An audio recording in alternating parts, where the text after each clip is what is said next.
వెళ్ళకండి. ఇది కంటిన్యూషన్గా కొనసాగుతున్న వ్యవస్థ.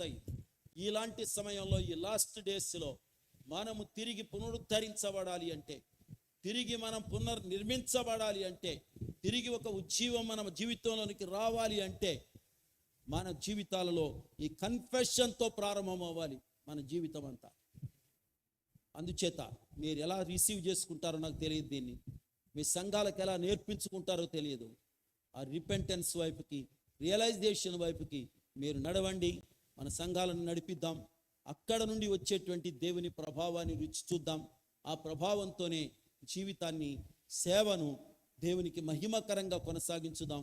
అవసరమైతే దేవుని సేవలో పానార్పణముగా పోయబడి దేవుని రాజ్యములో యుగ యుగాలు ఆయనతో కలిసి ఏలుబడి చేద్దాం.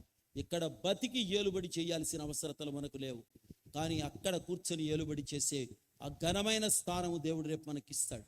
ఇక్కడ తిన్నగా ఉంటే, ఇప్పుడు తిన్నగా మారాల్సింది లోకం కాదు, తిన్నగా మారాల్సింది సేవకుడు, ఆ తర్వాత సంఘం, ఆ తర్వాత సంఘములో ఉన్న విశ్వాసులు, కుటుంబాలన్నీ.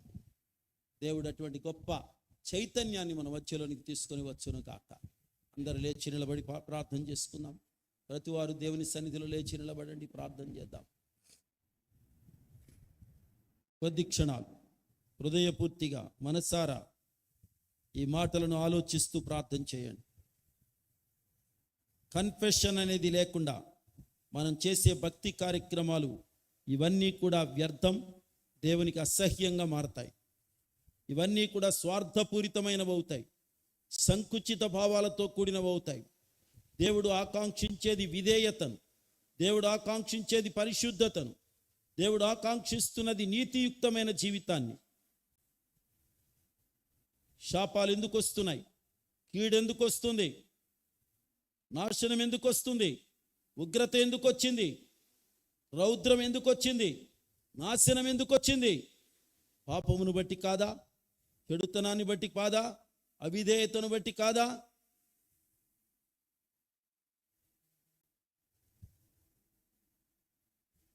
కొద్ది క్షణాల పాటు నోరు తెరిచి ప్రార్థన చేయండి. నిజమే ప్రభా, మా సంఘాల మీదకి, మా సమాజం మీదకి, మా దేశంలో ఉన్న క్రైస్తవ సమాజం మీదకి ఈ భయంకరమైనటువంటి ఉపద్రవాలు రావడానికి కారణం సంఘముగా మేము చేసిన తప్పులే. మేము జీవించవలసిన విధానంలో జీవించలేదు కాబట్టే, మేము కలిగి చూపించవలసిన ప్రేమను మేము చూపించలేదు కాబట్టే, మేము కలిగి ఉండవలసిన కమిట్మెంట్ని మేము కలిగి ఉండలేదు కాబట్టే, మా పాపాన్ని బట్టే, మా అవిధేయతను బట్టే, మా తిరుగుబాటును బట్టే మాకు ఈ దుర్దశ ప్రాప్తించింది. క్షమించయ్యా, కరుణించయ్యా. న్యాయము కలిగిన దేవా, కనికరించే దేవా, క్షమించే సిద్ధ మనసు గల దేవా, దయచేసి క్షమించయ్యా. దానియేలు విజ్ఞాపన చేశాడు.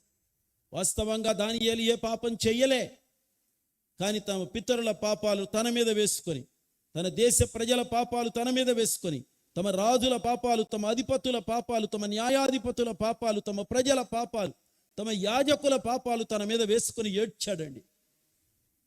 ఏడ్చే దైవసేనులు కావాలి, ఏడ్చే విజ్ఞాపన పరులైన ప్రజలు కావాలి. అర్థమవుతుందా? మీ దోషాలు అర్థమవుతున్నాయి? సంఘంలో ఉన్న దోషం అర్థమవుతుందా? సంఘం ఎంతగా అమ్ముడుపోతుందో అర్థమవుతుందా? ఎంత వెనకడుగు వేసామో అర్థమవుతుందా?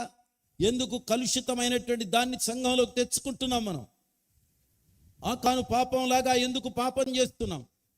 యూదా పాపములాగా ఎందుకు పాపాన్ని ఒడికట్టుకుంటున్నాం మనం? దేవుని స్తుతించవలసిన యూదా ఎంత దారుణంగా 30 వెండి నాణ్యాలకు యేసును అమ్ముకున్నాడు. ఎంతగా దోచుకునేవాడుగా, దోపిడీదారుడుగా తయారయ్యాడు. స్తుతించవలసిన సేవకుడవైన నీవు దోపిడీదారుగా మారుతున్నావా?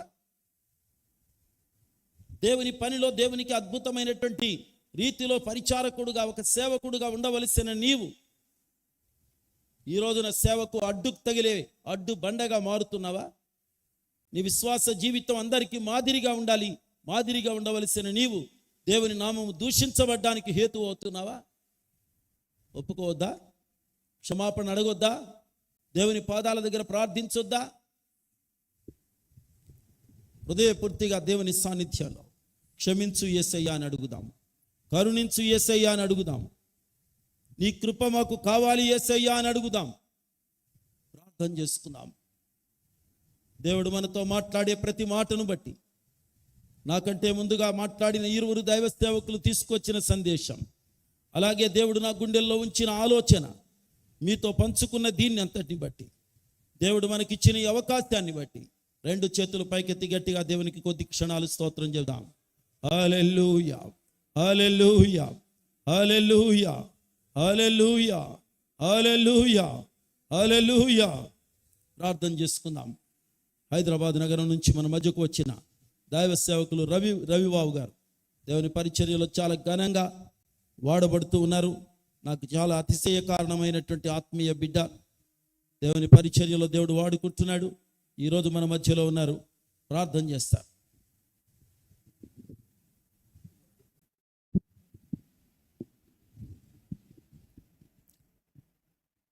స్థిరమైన నిర్ణయం, ఉన్నత దర్శనం,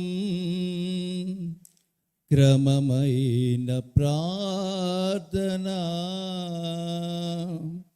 స్థిరమైన నిర్ణయం, ఉన్నత దర్శనం, క్రమమైన ప్రార్థన.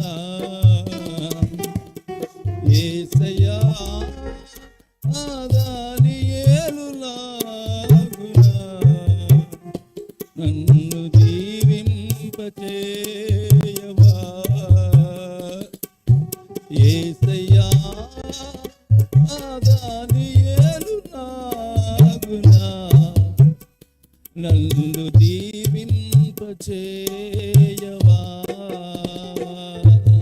పరిశుద్ధ జీవితం మీ సాక్ష్యము, చెదరని విశ్వాసము. పరిశుద్ధ జీవితం మేలి మీ సాక్ష్యము, చెదరని విశ్వాసము. యేసయ్యా దానియేలులాగునా నన్ను జీవింపచేయవా. యేసయ్యా దానియేలులాగునా నన్ను జీవింపచేయవా. మమ్ము జీవింపచేయవా. ఆమేన్. పరలోకమందున మా తండ్రి, మా గొప్ప దేవానికి స్తోత్రాలు, మహిమగలైన రాజానికి స్తోత్రాలు ప్రభువా. ఈ యొక్క ప్రత్యేకమైన దైవజనుల సమావేశంలో ప్రారంభ ప్రార్థన మొదలుకొని ఇప్పటి వరకు మీరు మాతో ఉండి మీ సన్నిధిని మాతో ఉంచి ప్రభువా, మీ యొక్క దైవదాసులు నిలబెట్టుకొని నీ దివ్యమైన పరలోక సంబంధమైన మాటలు, శక్తి కలిగిన, ప్రభావం కలిగిన, దిద్దగలిగిన, సరిచేయగలిగిన, క్రమము పరచగలిగిన నీ వాక్కులను మా అందరికీ వినిపించినందుకు స్తోత్రాలు ప్రభువా. ఇదిగోనైనా మొదటిగా 3 యూదాల గురించి నీ దైవదాసులు మోసెస్ గారి ద్వారా మాట్లాడినందుకు స్తోత్రాలు. ప్రారంభంలో ఉరికి పనిచేయటం కాదు కానీ ముగింపు వరకు అది మేలి సాక్ష్యం కలిగినదిగా ముగించాలని, అలాగే రెండవదిగా పాల్సనయ్య గారిని నిలబెట్టుకొని ప్రభువా, లెర్నింగ్ అని, ట్రైనింగ్ అని, అభ్యాసము నైనా నేర్చుకోవటం నైనా మీరు భూమి మీద దినాల్లో చెప్పారు ప్రభువా. నేను సాత్వికుడును, దీన మనసు కలిగిన వాడను.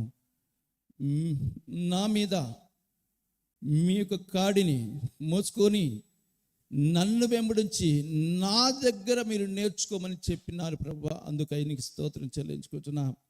మూడవదిగా అయ్యా దావీదాసులను నిలబెట్టుకొని ప్రభువా, దానియేలు గ్రంథములు 9వ అధ్యాయములో చేయబడిన ప్రార్థనను దానియేలు ఏ లోపము లేనివాడై ఉన్నప్పటికీ, తను ఏ పాపం చేయనప్పటికీ కూడా తాను పాపము చేశానని ఒప్పుకుంటున్నాడు. తన ప్రజల పక్షాన నిలబడి ప్రభువా, అటు రీతిగా మేము కూడా ప్రజల పక్షాన అయ్యా నువ్వు ఏ రీతికైతే బలి అయిపోయావో అలాగే మేము కూడా బలి అవ్వాలని ఇతరుల పాపములను క్షమించగలిగినటువంటి భరించగలిగిన వారంగా మనం ఉండాలని అయ్యా నీ దాసుని ద్వారా మాకు ఇచ్చిన వర్తమానం కొరకు స్తోత్రాలు.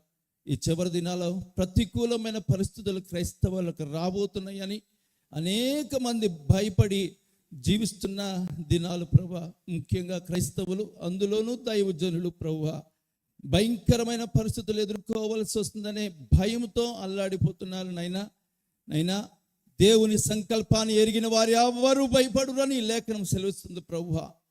అయ్యా ప్రాణములోనే ముగింపును చూసిన దేవుడు నాయనా నీకే స్తోత్రాలు. అటు నీ సంకల్పాన్ని ఎరిగి ఎప్పుడు ధైర్యముతో మేము మీతో కలుస్తున్నాము అనే రీతిలో అడుగులు వేయగలగటానికి కృపను అనుగ్రహించమని కోరుకుంటున్నాం.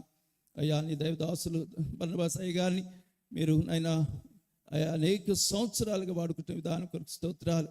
వారు చేస్తున్న సంఘ పరిచర్య, సంఘ స్థాపనలు, అయ్యా బైబిల్ వేదాంత విద్యాభ్యాస కళాశాలలు, అలాగనైనా సువార్త కొడుకులు, ఉజ్జీవ కొడుకులు, దైవజనులకి సమావేశాలు, సంఘ నిర్మాణాలు, అనేక పరిచర్యలు జరిగిస్తుండగా వాటి అన్నిటిలో ఇప్పటి వరకు నైనా మీరు ఇచ్చిన ఆరోగ్యం కొరకు స్తోత్రాలు, ఆయన ఆశీర్వదించినందుకు స్తోత్రాలు, అభివృద్ధి చేసినందుకు స్తోత్రాలు, కుటుంబాన్ని బిడ్డలను అందరినీ వర్ధలు చేసినందుకు స్తోత్రాలు, సంఘాన్ని దైవదాసులను తోటి పన్నువారిని కూడా అభివృద్ధి చేస్తున్న దాని కొరకు స్తోత్రాలు. ఈ దాసులు మీ హస్తాలకు అప్పగించుకుంటూ వచ్చిన దైవజనులందరినీ నిండారుగా దీవించి ఆశీర్వదించి వర్ధలు చేసి మహిమీరు పొందమని నజరేయుడైన యేసుక్రీస్తు నామములో ప్రార్థన చేసి అతనికి వేడుకుంటున్నాము తండ్రి, ఆమేన్. ఒక క్షణం అలాగే ఉండండి. మన కార్యక్రమాన్ని ముగించుకోవడానికి ముందుగా